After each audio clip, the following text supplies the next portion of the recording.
So, in being more real, being more transparent, and being more legit,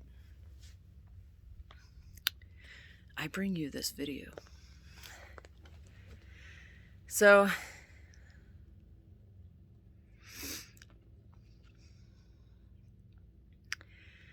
as you know, I've recently moved off grid. I've recently moved to property off grid, to living life off grid, and completely off grid, completely detached from the system. Not just in my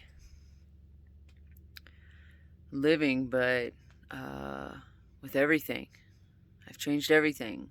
Even in my business, I have pretty much discontinued my old coaching system, my old way of doing things based off of my new way of life, my new choice of living. And I haven't reestablished or reinstated any of those programs yet. Some of them are probably out there lingering, but currently I'm not involved in any of it. I've taken a break. I've gone off grid 100%. And living off grid has been tough. It's been a challenge.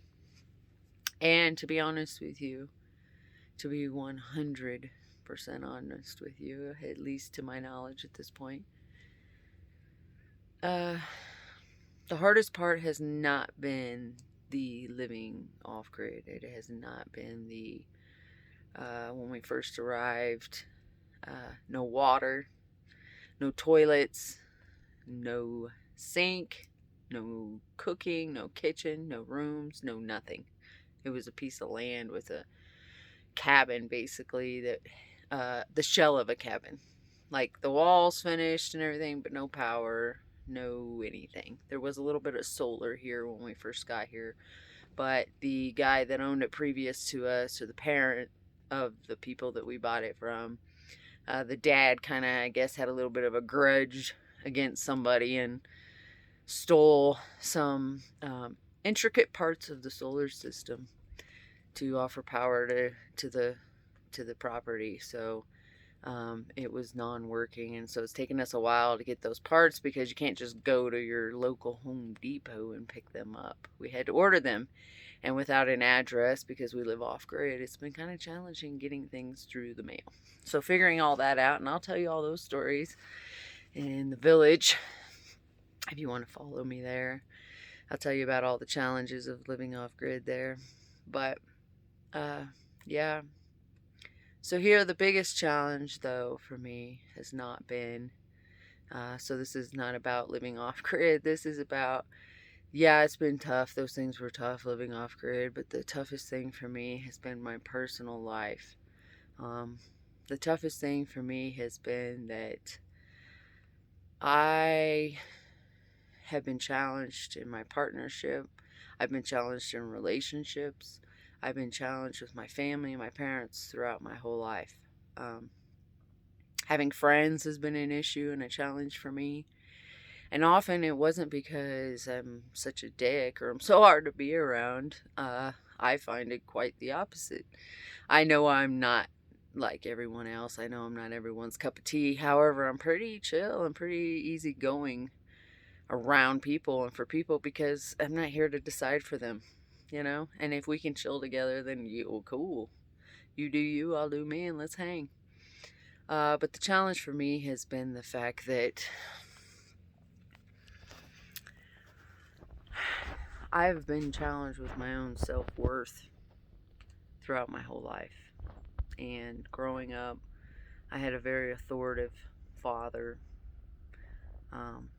very authoritative father, very authoritative grandfather, very temperamental. And then I had a very insecure mother, super insecure, very insecure mother, and not a lot of leadership or people in my life to show me or lead me with self-authorization and self-confidence and personal love and discipline, personal discipline, and personal commitment. And, I didn't have this kind of representation and teaching in my life for the most part. There was some discipline, um, but more punishment than anything, more authority of do it this way or else. And so, while I spent many years being really upset about that and kind of angry, I'm not angry anymore about it, and I can truly see what it did to my mindset. I can truly see where it created such insecurities in me. It created such low self-worth. Growing up having somebody tell you what to do and how to do things, and conflicting with that and asking questions about that, and then being told or no, or whatever the case may be, with such authority of their choice over yours. It creates such an insecurity in you, and such an insecurity in who you are and what you do in life. And so you always feel like you need somebody to tell you what to do. And even though you're like, I don't care what people say, I don't care, I don't need to be told what to do. You do. You have this underlying insecurity. You have this underlying lack of self-worth and self-authorization and self-discipline, because you've been told what to do. And even though you fought it, you haven't acquired sometimes all of it. So for me, it created such an insecurity. And then having a mother that was so insecure and behaved and acted in ways that showed these insecurities, and then in her own life, and then in the way that she reflected that behavior to me and my brothers, and then watching her throughout my life, and struggling with that. But now I can really see it. It's so clear to me. It's so clear to me. And it's been clear for a long time to a certain level, because of the way I've been able to the way I've been able to do this with my kids. But what I've struggled with is doing it for myself.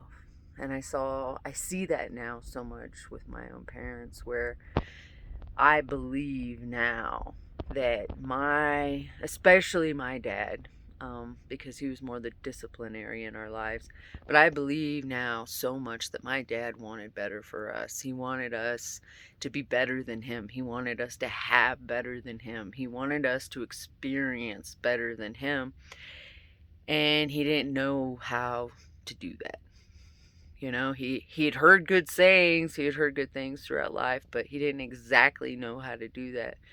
And I only say that not as judgment, but just because I've been able to watch and observe throughout my life the choices and behaviors that my family has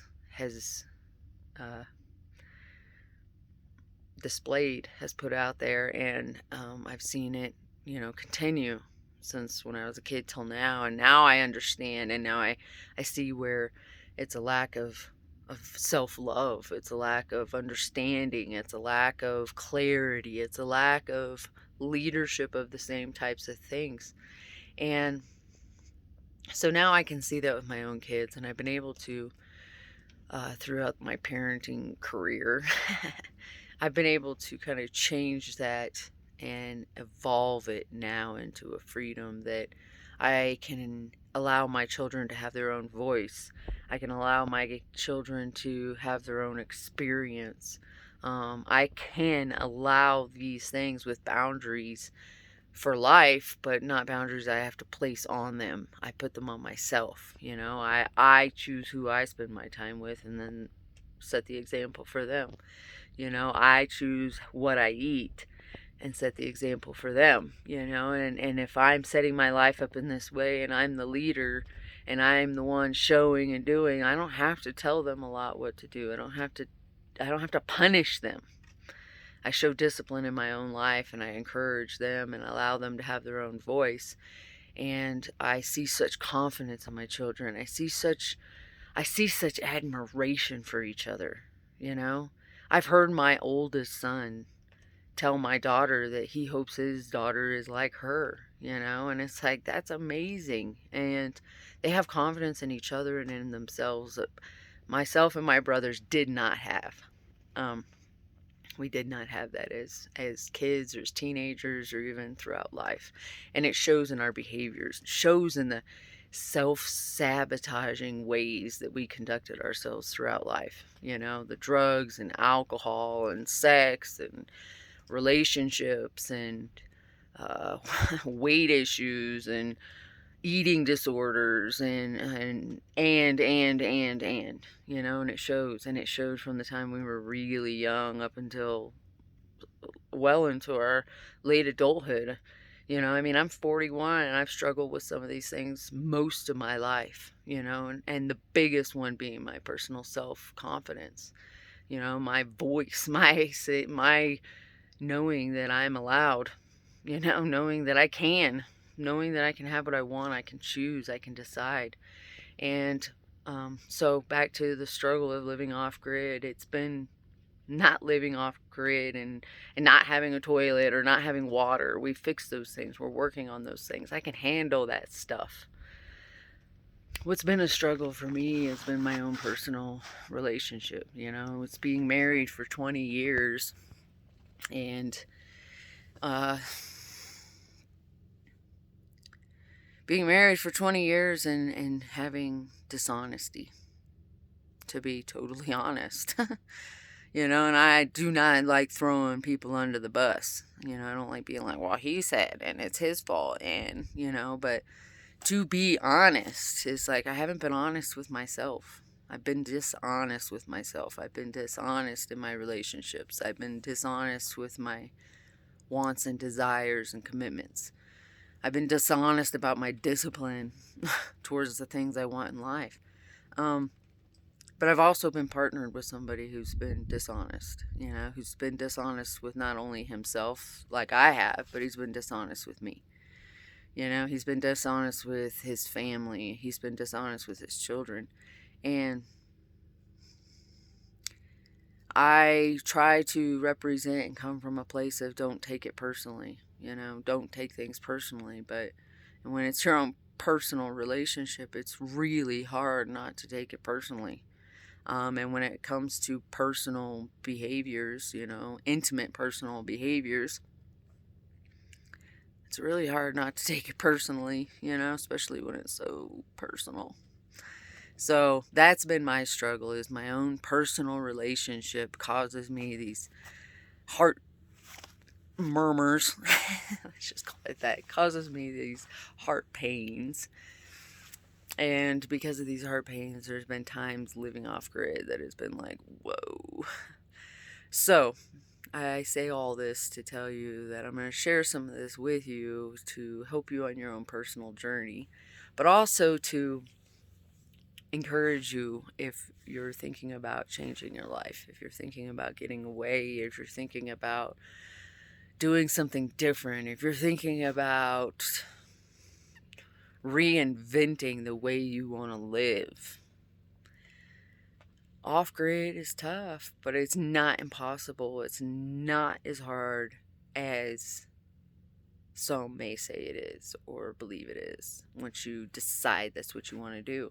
And I decided that a long time ago. So the hard part for me has been my personal relationship on top of figuring out everything new for life, you know, figuring out how to run solar, figuring out how to get a well going, you know, figuring out how to cook food in a 4x4 kitchen, you know, figuring out where you're going to house 6 people, 2 horse dogs, 2 cats, 4 chickens.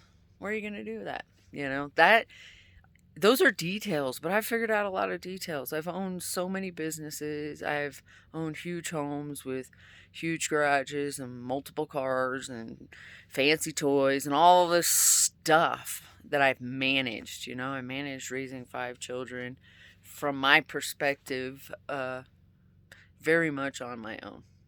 Very, very much on my own. Financially, no. Financially, I've had the support of my partner.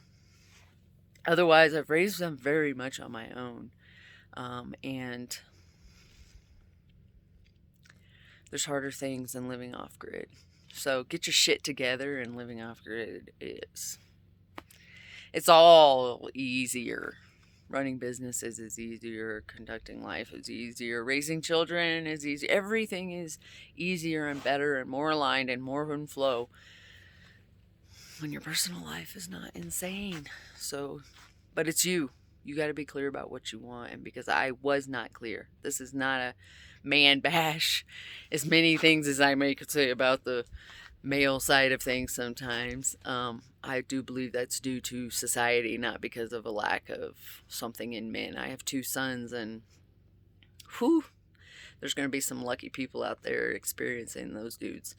But society has not helped any of us when it comes to a lot of things. So there's some awesomeness out there. There's some amazingness out there, but there's a lot of bullshit too. And that bullshit has created a disconnect between people and themselves. And that disconnect in themselves and that lack of ownership and that lack of desire and that lack of commitment and that lack of discipline and all those things has created a lack of feeling like you're enough, and everybody's chasing $1 million and wants to be a superstar. So I never wanted to be a superstar, but I knew there was something else. I knew there was something else, and now I've discovered what it is. I know what it is, and I'm at peace. So even though I've been married for 20 years and my relationship has drastically changed in the last 2 months, drastically changed. I mean, this is a suite for one that I'm sitting in. Doesn't mean that you can't have a beautiful life at the same time. You just have to understand what it's about. You just have to be aligned. You have to find grounding. So, anyhow, follow me for more of all this insight that I've had and how I've created this beautiful, amazing experience. Look at that. Beautiful. I've created that from these truths I know. I know. So, anyway, have an awesome Tuesday. Peace. Love.